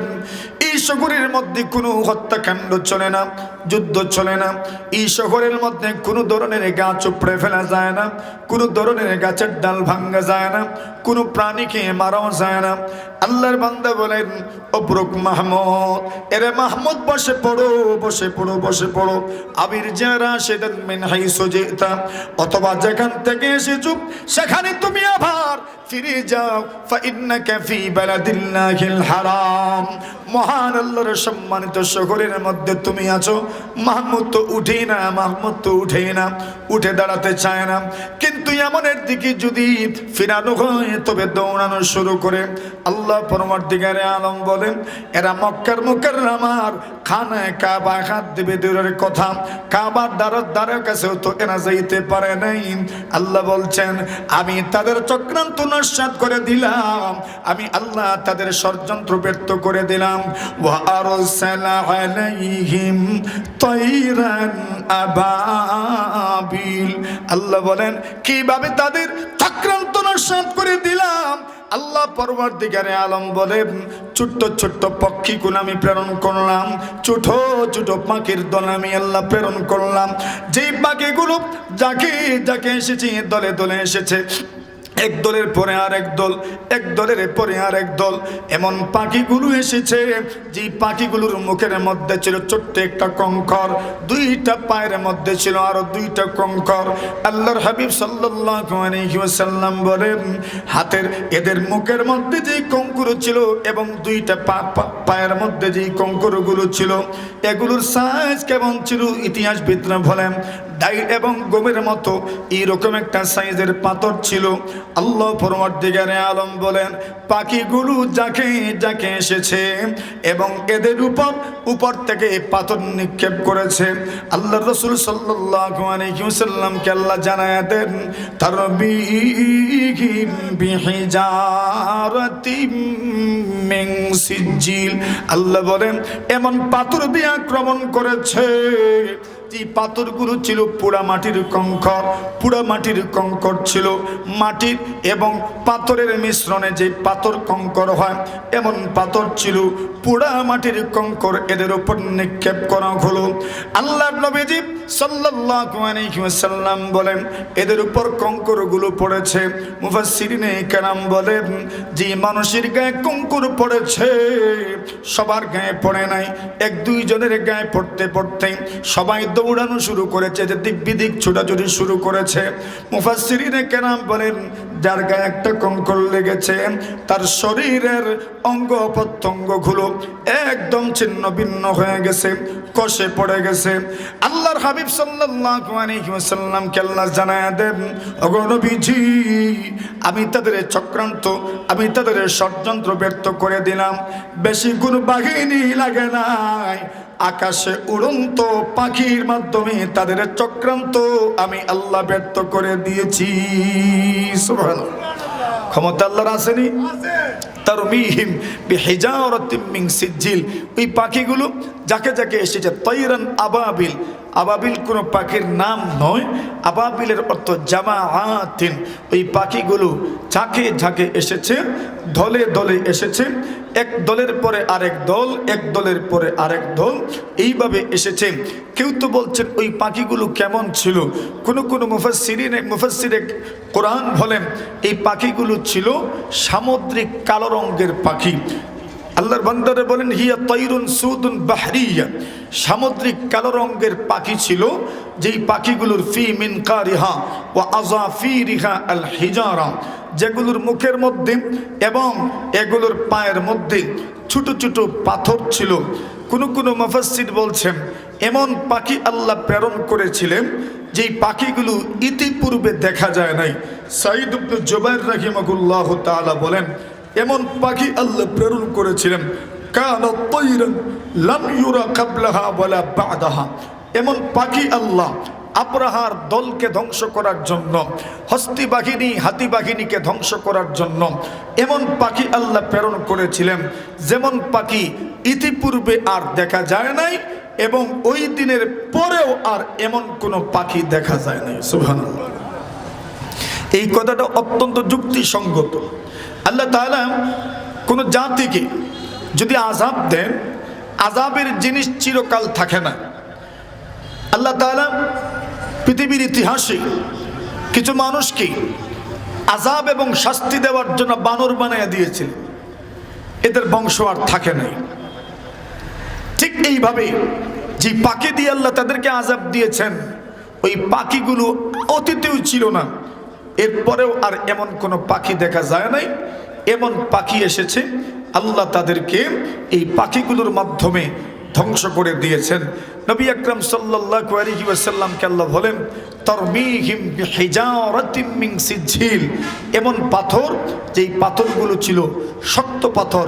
সিজ্জিল, আরবের মানুষগুলো সিজ্জিল বলতে শক্ত জিনিসকেই বোঝায়, যেটা ভাইন্ডিংয়ের ভিতরে থাকে, প্যাকিং থাকে, শক্ত থাকে। তো বোঝানো হচ্ছে এমন পাথর এরা নিক্ষেপ করেছে, যে পাথরগুলো ছিল পোড়ামাটির কঙ্কর, পোড়ামাটির পাথর, ছোট ছোট, তেমন বড় নয়। যার গায়ে লেগেছে সেই মারা গেছে। কেউ তো রাস্তায় মারা গেছে, কেউ ইয়েমনে আসতে আসতে পথেই মারা গেছে, কেউ তো ইয়ামান পৌঁছার পরে মারা গেছে। স্বয়ং আব্রাহা আল আশরাম, নাক কাটা আব্রাহা, ইয়ামান আসার পরে সানআয় প্রবেশ করার পরে তার প্রিয় শহরে যখন প্রবেশ করেছে, লোকদের কাছে, মানুষের কাছে আল্লাহর আযাব আর গজবের ইতিবৃত্ত বর্ণনা করেছে, এই সফরের পুরো কাহিনী বর্ণনা করেছে। আর এরপরে সে মারা গেছে। কিভাবে মারা গেছে? মুফাসসিরিনে কেরাম বলেন, আব্রাহার শরীরে যে পাথর পড়েছিল, এই পাথর পড়ার কারণে এর হাত ছিন্ন হয়ে গেছে, তার পাও পর্যন্ত তার বডির মধ্যে থাকে নাই। এমনকি শেষ পর্যন্ত তার শরীর পেটে তার কলিজাটা পর্যন্ত বের হয়ে গেছে। নাউজুবিল্লাহ বলেন। কেন? সে স্পর্ধা দেখিয়েছিল কার ঘর ভাঙবে। জোরে বলেন, কার ঘর ভাঙবে? আল্লাহর ঘর ভাঙবে। আল্লাহ তাআলা পৃথিবীর মানুষের সামনে এই বিষয়টা তুলে ধরলেন। আল্লাহ বলছেন, তারমিহিম বিহিজারাতিম মিন সিজ্জিল, এমন মানুষগুলো। এবং আসমা রাদিয়াল্লাহু তাআলা আনহুমা দুজন বলেন, আমি এবং আমার বোন আমাদের জীবদ্দশায় যারা হাতি চালাইতো, এমন দুইজন ব্যক্তিকে আমি দেখেছি যারা অন্ধ হয়ে গিয়েছিল। ইয়াস্তাতঈমানিন নাস, যারা মানুষের কাছে হাত পাতত, খাবার দাবার খুঁজে এরা মানুষের কাছ থেকে ভিক্ষাবৃত্তি করে তারা নিজের খোরাকের ব্যবস্থা করত। অন্ধ হয়ে গিয়েছিল, বিকলাঙ্গ হয়ে গিয়েছিল। কিছু মানুষ দিক বিদিক ছুটেছে, এরা সামনে অগ্রসর হয় নাই। কিছু মানুষ স্পর্ধা দেখিয়েছিল, আল্লাহ তাআলা তাদেরকে মরণ দিয়েছেন, এমন মরণ যেটাকে দৃষ্টান্তপূর্ণ মরণ বলা হয়। নবী আকরাম সাল্লাল্লাহু আলাইহি ওয়াসাল্লামকে আল্লাহ বলেন, এদের অবস্থা কেমন হয়েছিল? ফাজআলাহুম কাআসফিম মাকুল, এদের অবস্থা কেমন হয়েছিল? এদের অবস্থা হয়েছিল ভক্ষিত তৃণের মতো। মানে হচ্ছে, শব্দ কঠিন হয়েছে, সহজ করে দেই। গরু ছাগল অনেক কিছু খায়, খাওয়ার পরে চাবায়, চাবানোর পরে ওইগুলো লেদা হয়ে বের হয়। মানে খাইছে তো খের, খাইছে তো ঘাস, কত কিছুই তো খায়, কিন্তু পেটের ভিতরে যাওয়ার পরে এগুলো এমন হয় যে এটার কোনো অস্তিত্বই থাকে না, একদম অস্তিত্বহীন হয়ে পিছনের রাস্তা দিয়ে বের হয়ে যায়। ঠিক এই মানুষগুলো যারা হস্তি বাহিনীতে অংশগ্রহণ করেছিল, আব্রাহার সাথে হত্যা করার, বাইতুল্লাহ ধ্বংস করার জন্য গিয়েছিল, আল্লাহ তাদেরকে এমনই ধ্বংস করেছেন। আল্লাহর বান্দা কাশামি বলেন, আইনাল মাফাররু ওয়াল ইলাহু তালিবু। আল্লাহর বান্দা বলেন, কোথায় পালাচ্ছ এখন? বল ইলাহু তালিবু, আরে তোমাদেরকে খুঁজছেন তো আল্লাহ। কে খুঁজছেন? বলেন এখন বাগার জায়গা কই? যাদেরকে আল্লাহ খুঁজেন, ভাগবেন কোথায়? মাথুন না আপনারা? এই দুনিয়াতে খোদাদ্রোহী অনেক আছে, পালানোর চেষ্টা করছেন, কই পালাবেন? খুঁজতেছেন কে? তো আল্লাহর দুনিয়া তুই যাইতে কই? আল্লাহর বান্দা বলেন, আইনাল মাফাররু ওয়াল ইলাহু তালিবু আল আশরামুল মাগলুবু লাইসাল গালিবু। কোথায় পালাচ্ছেন? ওয়াল ইলাহু তালিবু, আল্লাহ যদি তোমাদেরকে খুঁজেন তবে তোমরা কিভাবে আত্মগোপন করে থাকবা, কিভাবে তোমরা পলায়ন করবা? ওয়াল ইলাহু তালিবু, আল্লাহ তো তোমাদেরকে খুঁজছেন। আল আশরামুল মাগলুবু লাইসাল গালিবু, আশরাম সে তো পরাজিত, বিজয়ী হওয়ার কোনো সম্ভাবনা নাই, সে পরাজিত হবেই। আল্লাহর ঘরের দিকে কেউ যদি চোখ তুলে তাকায়, যদি কুদৃষ্টি দেয়, তাদের চোখ উপড়ে ফেলবেন কে? জোরে বলেন আল্লাহ তাআলা। তবে একটা সন্দেহ হতে পারে, আল্লাহ রাসূল সাল্লাল্লাহু আলাইহি ওয়াসাল্লাম হাদিস শরীফের মধ্যে বলছেন, কিয়ামতের আগে কিছু মানুষ আল্লাহর ঘর খানায়ে কাবা ভাঙার চেষ্টা করবে। আল্লাহর ঘর খানায়ে কাবা কুরাইশরা যখন নির্মাণ করেছেন, একদম হালাল টাকা দিয়ে নির্মাণ করবেন, এই সিদ্ধান্ত ছিল ওনাদের। এজন্য দেখবেন রুকনে ইরাকি এবং রুকনে শামি, এই দুই রুকুনের সামনে কিছু জায়গা ব্যারিকেড দেওয়া আছে খালি, এখানে অনেক মানুষ নামাজ পড়েন, ওটাকে হাতিমে কাবা বলে। এটাও ইব্রাহিম আলাইহিস সালাতু সালাম যখন কাবা নির্মাণ করেন তখন এটা কাবার ভিতরে ছিল, কিন্তু তাদের হালাল টাকায় এতটুকু পর্যন্ত তারা নির্মাণ করতে পারে নাই, বিদায় যতটুকু পারছে তারা এতটুকুই নির্মাণ করছে, আর বাকিটুকু তারা এমনভাবে রেখে দিয়েছে যাতে মানে এটাও যে কাবার ভিতরে ছিল এটা মানুষ বুঝতে পারে, ব্যারিকেড দিয়ে রাখছে। নবী আকরাম সাল্লাল্লাহু আলাইহি কুরাইশরা যখন কাবা নির্মাণ করে একটা পরিবর্তন করেছিল, পরিবর্তনটা ছিল ইব্রাহিম আলাইহিস সালাতু সালাম কাবা যখন নির্মাণ করেছিলেন তখন দুই দরজা ছিল, একটা ঢোকার একটা বের হওয়ার, এবং দরজা ছিল একদম মাটির লেভেল, ফ্লোর লেভেল। কিন্তু এখন কুরাইশরা যখন আল্লাহর ঘর নির্মাণ করে তখন তারা দরজা দিয়েছে মানুষের মাথা সমান, ওটাকেই মুলতাজম বলে। কিছু মানুষ ওই দরজার মধ্যে লটকে থাকে, দরজা কিন্তু এর উপরে লটকে নিচে, দরজার উপরে। কিন্তু হযরত ইব্রাহিম আলাইহিস সালাতু সালাম যখন আল্লাহর ঘর নির্মাণ করেন দরজা ছিল ফ্লোর লেভেল, মাটির লেভেল, উপরে ছিল না। কুরাইশরা দরজা একটু উপরে নিচ্ছে কেন? যাতে করে তারা যাকে ইচ্ছা তাকে প্রবেশ করার অনুমতি দিবে, যাকে ইচ্ছা তারা বাধা দিবে, মানে নিয়ন্ত্রণ তাদের হাতে থাকবে। এবং দরজা একটা করছে, ঢোকার অনুমতি দিবে, বের হবে। আরেক রাস্তা তারা দেয় নাই, বন্ধ করে দিয়েছে। আল্লাহর রাসূল একদিন কথা প্রসঙ্গে আম্মা জান আয়েশা সিদ্দিকা রাদিয়াল্লাহু তাআলার সাথে কথা বললেন। আম্মা জান আয়েশাকে বললেন, আয়েশা, তোমার জাতি যদি নতুন নতুন মুসলমান হয়েছে এমন না হতো তাহলে লানাকাদতুল কাবা, আমি কাবা ভেঙে ফেলতাম, এবং ওয়াজআলতু লাহা বাবাইন, আমি দুইটা দরজা করতাম। কিন্তু তোমার জাতি সবেমাত্র মুসলমান হয়েছে, আমি যদি এখন কাবা ভাঙতে যাই তখন প্রোপাগান্ডা ছড়াবে, দেখো মোহাম্মদ কাবাও মানে না, কাবা ভাঙে লিছে। আপনারা দুনিয়াতে সমালোচকদের তো অভাব নেই, এজন্য আমি এটা করব না। তোমার জাতি কি বুঝবে, ভুল বুঝবে, মানে তোমার জাতি বলতে নিজের জাতি তো, কিন্তু আম্মা জান আয়েশাকে বলছেন তোমার জাতি এটা ভুল বুঝবে, নতুন নতুন মুসলমান হয়েছে, এখনো ঈমান পাকাপোক্ত হয় নাই। শরীয়তের দৃষ্টিভঙ্গিতে অনেক হুকুম নতুন নতুন মুসলমান হওয়ার কারণে অনেক হুকুম আল্লাহর রাসূল দেন নাই। যেমন ইসলামের প্রথম যুগে কবর জিয়ারত করতে নিষেধ করা হয়েছিল। নবীজি বলছেন তোমরা কবর জিয়ারতে যাবে না, কারণ নতুন নতুন মুসলমান হয়েছে, আগে ছিল মুশরিক, আল্লাহর সঙ্গে শিরিক করেছে। এখন যদি তাদেরকে কবর জিয়ারতের অনুমতি দেওয়া হয়, গিয়াই তো মুর্দার সামনে যাওয়া শুরু করবো। এখনো কি কম চায়? এখনো তো চায়। এতদিন যাওয়ার পরেও মানুষের কবরে গিয়েছে, তো ওই সময় সবেমাত্র তারা মুসলমান হয়েছে, এতদিন পর্যন্ত তাদের মধ্যে নেককার যারা, এদের ফটো তারা আপনার চিত্র আকারে সামনে রাখতো আর এগুলোর পূজা করত। এখন যদি এদেরকে কবর জিয়ারতের অনুমতি দেওয়া হয় তো মুর্দার কাছে দুই হাত সম্প্রসারিত করে চাইতে থাকবে, তো এদেরকে কে বাঁচাবে? এজন্য রাসূল বলছেন কবর জিয়ারতে যেও না। যখন ঈমান পুক্তা হয়ে গেল, একদম মজবুত ঈমানওয়ালা হয়ে গেলেন, এখন আর এরা গায়রুল্লাহর কাছে চাইবে না, আল্লাহ ছাড়া অন্য কারো কাছে চাইবে না, বিশেষ করে মৃতদের কাছে তো চাইবে নাই। আল্লাহর রাসূল তখন বললেন, আরে সাহাবীরা আমার, ইন্নী কুনতু নাহাইতুকুম আন জিয়ারাতিল কুবুর, আমি তোমাদেরকে কবর জিয়ারত থেকে বাধা প্রদান করেছিলাম। আলা ফাজুরুহা, এখন তোমাদেরকে অনুমতি দিচ্ছি তোমরা জিয়ারত করতে পারো। অনেক হুকুম আল্লাহ রসুল অনেক প্রসঙ্গে আল্লাহ রসুল বলতেন না, পরবর্তীতে বলতেন উম্মতের ইমানের চিন্তা করে।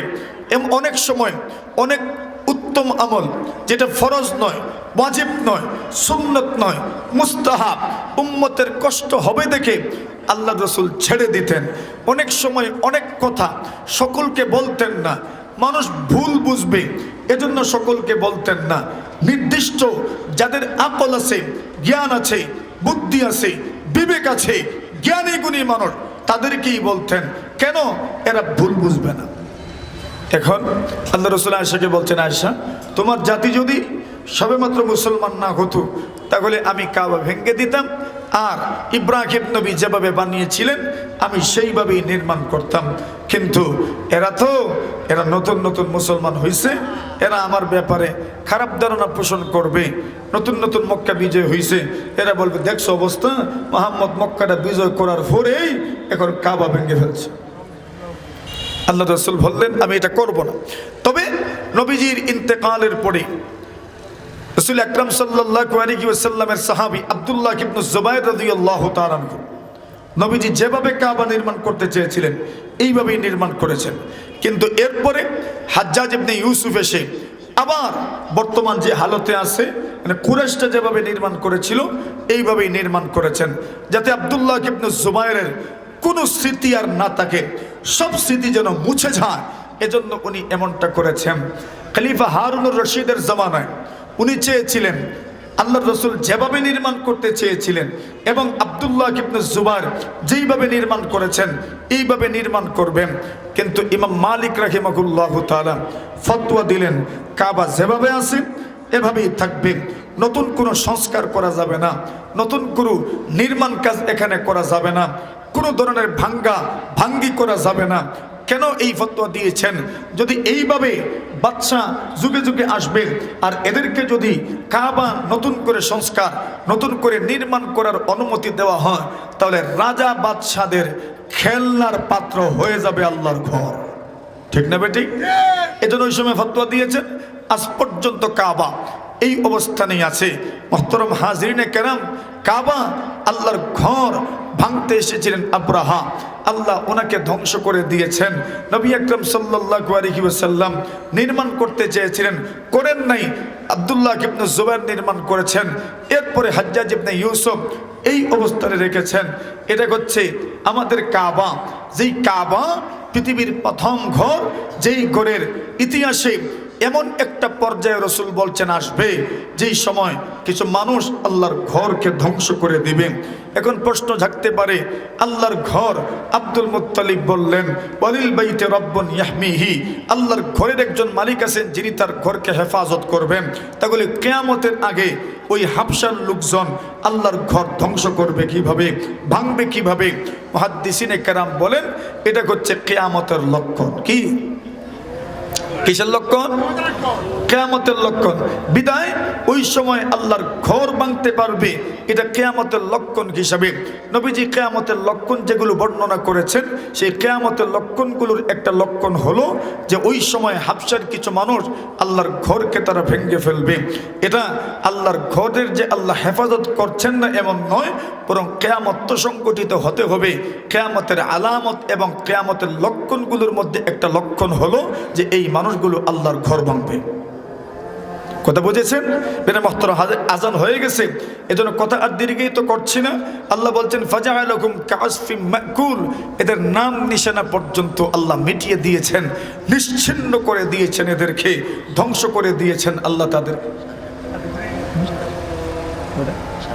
ও আচ্ছা, মাসে টাইম আছে আমাদের, 7:30টায় আজান হবে এখানে, আলহামদুলিল্লাহ। তো আসুন, আল্লাহ রব্বুল ইজ্জত ওয়াল জালাল এই যে পরিণতিটা আমাদের সামনে উল্লেখ করলেন, এই পরিণতিটা উল্লেখ করে মূলত মহান রব্বুল ইজ্জত ওয়াল জালাল মহানবী মুহাম্মদুর রাসূলুল্লাহ সাল্লাল্লাহু আলাইহি ওয়াসাল্লামের মুআজিজা আমাদের সামনে প্রকাশ করেছেন এবং আরবের মানুষদেরকে জানায়া দিলেন, আরে ও কুরাইশের মানুষ, তোমাদের মর্যাদা বেশি, এজন্য হাবশীদের উপর আমি আল্লাহ তোমাদেরকে বিজয় দান করে নাই। যারা আল্লাহর ঘর ধ্বংস করতে এসেছিল এরা তো ছিল হাবশী, কালো মানুষ, এদের নাকটাক বেটে ছিল, নাকটাক চেপটা ছিল, ঠোঁট মোটা ছিল, কপাল ছিল আরো চেপটা, রং ছিল কালো, রঙ সুন্দর না।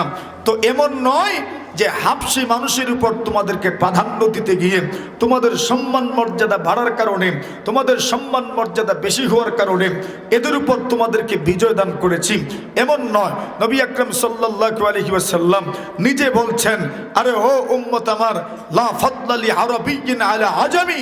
আল্লাহর রাসূল বলছেন কোন আরবের মানুষের ফজিলত আজমের মানুষের উপর তার ফজিলত নাই।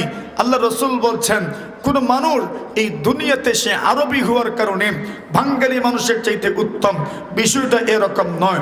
নবীজি বলছেন উত্তম হওয়ার মর্যাদার মাপকাঠি হচ্ছে তাকওয়া, আল্লাহর ভয়।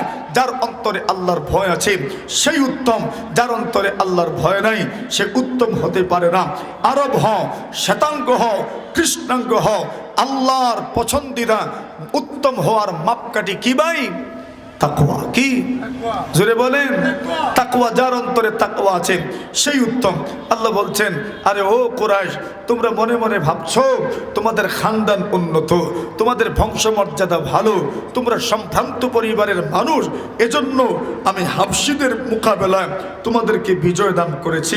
আরে না না, হাবশীদের মোকাবেলায় তোমাদেরকে এজন্য বিজয় দান করিনি যে তোমরা কুরাইশি মানুষ, তোমাদের বংশমর্যাদা বেশি, তোমাদের বংশমর্যাদা উন্নত, তোমাদের বংশমর্যাদা সবার চাইতে উত্তম, এজন্য তোমাদেরকে বিজয় দান করি নাই। তোমাদেরকে বিজয় দান করেছি অচিরেই আমার রসুল এই দুনিয়াতে আসবেন, আমি আল্লাহ ওনার সম্মানার্থে তোমাদেরকে বিজয় দান করেছি। জোরে বলেন। মুহাদ্দিসিনে কেরাম বলেন হুয়া মিন বাবিল ইরহাস। নবী আকরাম সাল্লাল্লাহু আলাইহি ওয়াসাল্লাম দুনিয়াতে আসার পূর্ব সংকেত, দুনিয়াতে আসার পূর্ব সংকেত ছিল এটা যে আল্লাহ তাআলা কুরাইশ দলকে বিজয় দান করেছেন, কাবা রক্ষা করেছেন, কাবাকে হেফাজত করেছেন। কেন? বলে নবীজি অচিরেই দুনিয়াতে আসবেন। নবীজি দুনিয়াতে আসার পূর্ব সংকেত ছিল। আল্লাহ তাআলা নবীজি দুনিয়াতে আসার অনেক পূর্ব সংকেত দিয়েছেন। সেই পূর্ব সংকেতগুলোর মধ্যে একটা পূর্ব সংকেত ছিল যে আল্লাহর রাসূল সাল্লাল্লাহু আলাইহি ওয়াসাল্লাম দুনিয়াতে আসার আগে কাবাঘর ধ্বংস করার জন্য যারা এসেছিল, ছোট ছোট পাখির মাধ্যমে, পাখির দলের মাধ্যমে আল্লাহ তাদেরকে ধ্বংস করে দিয়েছেন। এটা নবীর মর্যাদা আল্লাহ বৃদ্ধি করেছেন। সুবহানাল্লাহ বলেন। এবং সাথে সাথে আল্লাহ পরবর্তীকারে আলম এই বিষয়টাও উম্মতের সামনে ক্লিয়ার করে দিলেন, ওই রসুলকে যদি তোমরা মেনে নিতে পারো, যেই রসুলের আগমনীতেই আল্লাহ ওনার মাধ্যমে তোমাদেরকে বিজয় দান করেছেন, বিদায় যদি তোমরা ওনাকে মানতে পারো, ওনাকে যদি তোমরা গ্রহণ করে নিতে পারো, তবে আল্লাহ পরবর্তীকারে আলম তোমাদেরকে দুনিয়াতেও সম্মানিত করবেন, পরকালেও আল্লাহ তাআলা তোমাদেরকে সম্মানিত করবেন। আরেকটা শিক্ষা আল্লাহ দিয়েছেন যে দেখো তোমাদের দল আছে, তোমাদের গোষ্ঠী বড়, তোমাদের খানদান বড়, তোমাদের লাঠি আছে, তোমরা এই দেশের নাগরিক, এজন্য তোমাদের বিরুদ্ধে যদি কেউ যায় তবে তোমরা তাকে হেনস্থা করো না, তোমরা তাকে লাঠির জোরে, ক্ষমতার জোরে, তোমাদের হাইকমান্ডের অ্যাক্টিভিটি এবং তোমাদের হাইকমান্ডের তোড়জোড়ের কারণে, জনবল বেশি হওয়ার কারণে, লোকবল বেশি হওয়ার কারণে তাদের উপর তোমরা ছড়াও হয়ো না। কেন? বিজয়ের চাবি কার হাতে? জোরে বলেন। আল্লাহ বুঝিয়ে দিতে চাচ্ছেন, তোমরা তো বলেছো যুদ্ধ করবা না, তোমরা আল্লাহর ঘর বাঁচানোর জন্য যুদ্ধেও তো অংশগ্রহণ করো নাই, কিন্তু আমি আল্লাহ পরবর্তীকারে আলম তোমাদেরকে ছাড়াই তো আমার ঘরকে আমি রক্ষা করতে পেরেছি। তবে তোমাদের বিরুদ্ধে যদি কেউ আসে আর যদি সে সৎপথে থাকে, তবে তোমরা শুধু তোমাদের ক্ষমতা আর লাঠির জোরে তোমরা বিজয়ী হবে, এই কল্পনা তোমরা করো না, এই জল্পনা তোমরা করো না। কেন? আমি বিজয় তাদেরকেই দিব যারা আমি আল্লাহকে সন্তুষ্ট করতে পারবে, খুশি করতে পারবে। ঠিক কিনা? আল্লাহ তাআলা আরেকটা বার্তা পৃথিবীর মানুষের কাছে পৌঁছালেন যে দেখো এই মানুষগুলো ধ্বংস হয়ে গেছে, তোমরা আল্লাহর ঘরের জন্য যুদ্ধ করো নাই, কিন্তু আল্লাহ তার ঘরকে হেফাজত করেছেন।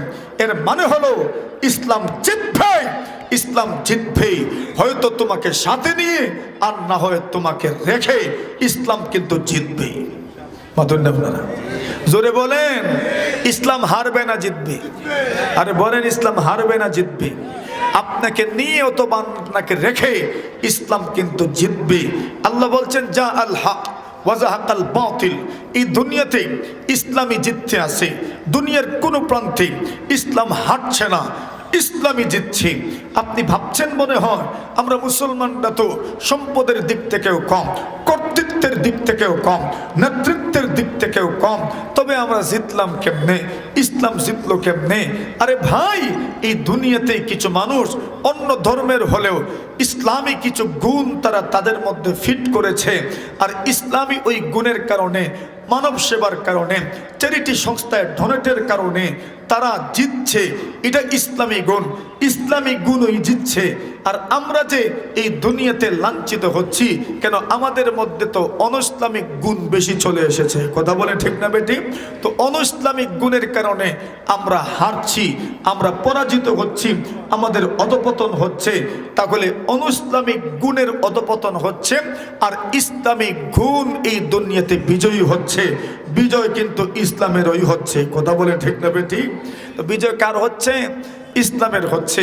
আল্লাহ তাআলা জানায়া দিলেন, নবী আপনি কি দেখেননি আমি হস্তি বাহিনীর সাথে কি আচরণ করেছি? আলাম ইয়াজাল কাইদাকুম ফি তাদলিল, মানুষের চক্রান্তকে আমি নস্যাৎ করে দিয়েছি। ওয়া মাকারু ওয়া মাকারাল্লাহ, এরাও চক্রান্ত করে, আল্লাহ বলেন তাদের চক্রান্তের জবাবও আমি দেই। সুবহানাল্লাহ বলেন। চক্রান্তের জবাব কে দেন? চক্রান্ত এরাও করে, আল্লাহ বলছেন তাদের চক্রান্তের জবাব আমি আল্লাহ দেই। আল্লাহ কোন দিকে চক্রান্তের জবাব দিবেন আপনি টের পাইবেন? আপনি টের পাবেন না। এরা তো ধারণাই করতে পারে নাই মানুষ কেউ যুদ্ধে আসবে না। আল্লাহ পাখি পাঠায়া দিবেন, যাকে যাকে আসবে উপর থেকে মারবে। ড্রোন কি? এটাই তো ড্রোন, উপর থেকে মারবে। বর্তমান দুনিয়াতে কোন দিক থেকে মারে এখন? উপর থেকে মারে। আরে সম্মুখ সমর, সামনে সামনে যুদ্ধ তো কমে গেছে, এখন মারে কোন জায়গা থেকে? উপর থেকে। এরা তো ধারণাও করতে পারে নাই, এরা সামনাসামনি প্রতিরোধ গড়ে তুলবে না, যুদ্ধ করতে আসবে না। কিন্তু মানুষ ছাড়া যে আল্লাহ পাখির মত পাখিগুলোকে ড্রোন হিসাবে প্রেরণ করবেন, ওটা তারা কেমনে জানতো? তাদের ধারণাতেই ছিল না, কল্পনাতেই ছিল না। আল্লাহ বলছেন আলাম ইয়াজাল কাইদাকুম ফি তাদলিল, তবে তুমি চিন্তা করো না, তুমি যদি ইসলামের সঙ্গ ছেড়ে দাও তো ইসলাম মনে হয় পরাজিত হয়ে যাবে। আরে না না না না, ইসলাম পরাজিত হবে না, ইসলাম জিতবেই। কথা বলে ঠিক না? তোমাকে নিয়ে অথবা তোমাকে রেখে বিজয় কার হবে? ইসলামিক গুণের বিজয় হবে। হয়তো তোমার মাধ্যমে হবে, অথবা খ্রিস্টানদের মাধ্যমে ইসলামিক গুণের বিজয় হবে, নতুবা ইহুদিদের মাধ্যমে ইসলামিক গুণের বিজয় হবে, আর তোমার মাধ্যমে অনইসলামিক গুণের পরাজয় হবে। এই দুনিয়াতে আবার ওদের এগুলো দেখে নিজে এদের পুরো ভক্ত হয়ে যায় না। দেখেছেন তো গতকাল রাত্র থেকে কি আপনাদের সামনে ভাসছে, ওয়ালে ওয়ালে ভাসছে, সবার চোখের সামনে আসে তো। এটাই তাদের মুখোশ, এটাই তাদের মানবতা, এটাই তাদের মানবাধিকার, এটাই তাদের নারী অধিকার। কথা বলে ঠিক না ঠিক? এটা নারী অধিকারের মুখোশের ভিতরে তারা নারীভোগী, শিশু বাল্য বিবাহ বন্ধের জন্য তাদের তোড়জোড়, আর ছোট্ট ছোট্ট বালিকার নারী বুড়ি তারাই ছিঁড়ে খায়। এটাই তাদের মানবতা। মেরে মোহতরম হাজিরিনে কেরাম, তো ইসলাম জিতবে রে ভাই ইনশাআল্লাহ। ইসলামী দুনিয়াতে প্রতিষ্ঠিত হবেই ইনশাআল্লাহ। তো ইসলামের পক্ষেই থাকার দরকার। আপনি যে লাইনের হন, আপনি যেই লাইনের হন, আপনি যেই লাইনের হন, আপনি যেই দলই করেন, যেই রাজনীতি আপনি করেন, ইসলামের প্রশ্নে আমরা এক। ইনশাআল্লাহ বলেন মাথুন না যে ইসলামের প্রশ্নে কি? ইসলামের প্রশ্নে এক। ইসলামী কোন হুকুমের বিরুদ্ধাচরণ কেউ করবে, আমরা তাকে ছাড় দিয়ে কথা বলবো না। কথা বলেন কেন? ইসলাম তো জিতবেই, আমাকে সাথে নিয়ে আর না হয় আমাকে রেখে ইসলাম কিন্তু জিতবেই। আল্লাহ পাক আমাদেরকে তৌফিক দান করুন। সবাই বলে আমিন। আল্লাহ তাআলা আমাদেরকে ইসলামের পক্ষে কাজ করার তৌফিক দান করুন। আমাদের ঘরে ঘরে ব্যক্তি জীবনে আল্লাহ ইসলামের প্র্যাকটিস করার তৌফিক দান করুন, আমলে পরিণত করার তৌফিক আল্লাহ দান করুন, আমিন। ওয়া আখিরু দাওয়ানা আনিল হামদুলিল্লাহি রাব্বিল আলামিন, আলহামদুলিল্লাহি রাব্বিল আলামিন। والصلاة والسلام على سيد الأنبياء والمرسلين وعلى آله وأصحابه أجمعين।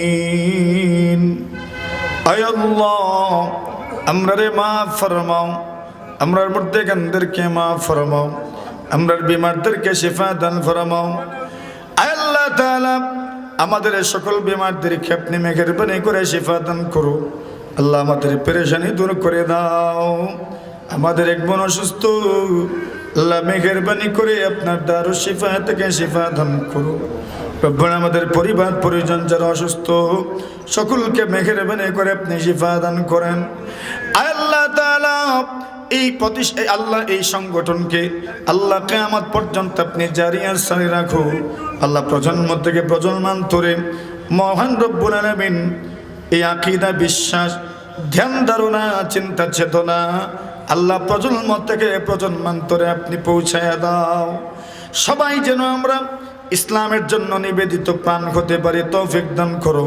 মসজিদ মাদ্রাসার জন্য, দ্বীনের জন্য, আল্লাহ সমাজ সেবার জন্য, সমাজের অসহায় আল্লাহ দুর্দশাগ্রস্ত মানুষের কাছে যেন আসতে পারি সেই তৌফিক আপনি আমাদেরকে দান করো। সাল্লাল্লাহু তাআলা আলা খাইরি খালকিহি মুহাম্মাদিন ওয়া আলিহি ওয়া সাহবিহি আজমাইন। আমিন বিরহমাতিকা ইয়া আরহামার রাহিমিন।